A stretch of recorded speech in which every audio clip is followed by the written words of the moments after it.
اعوذ باللہ من الشیطان اللعین الرجیم بسم اللہ الرحمن الرحیم رب اشرح لی صدری ویسر لی امری واحلل عقدۃ من لسانی یفقہوا قولی۔ ناظرین محترم، السلام علیکم ورحمۃ اللہ وبرکاتہ۔ امام جعفر صادق علیہ الصلوۃ والسلام کا بیان کردہ ایک بہت ہی مختصر عمل آپ تک پہنچانے کی سعادت حاصل کر رہے ہیں۔ یہ عمل اگر آپ کریں گے تو امام جعفر صادق علیہ الصلوۃ والسلام فرماتے ہیں کہ وہ بندہ نہ تو جنون میں مبتلا ہوگا، نہ برس و جذام، زہرباد، پھل بحری، شقاوت وغیرہ میں مبتلا نہیں ہوگا، بلکہ فرماتے ہیں 70 قسم کی بیماریاں جو ہیں وہ دور ہو جائیں گی اور 70 قسم کی مصیبتیں بھی دور ہو جائیں گی۔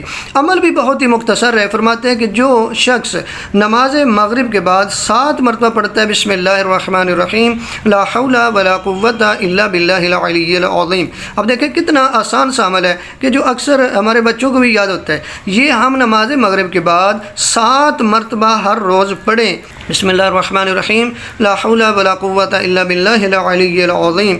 یہ اگر ہم نماز مغرب کے بعد 7 مرتبہ پڑھتے ہیں تو 70 قسم کی بیماریاں اور مصیبتیں دور ہوتی ہیں، اور بھی بہت سی بیماریاں ہیں، جنون ہے، برس ہے، جذام ہے، زہرباد ہے، پھل بحری ہے، شقاوت وغیرہ، ان سبھی سے ہم محفوظ رہیں گے اگر ہم یہ عمل کرتے ہیں۔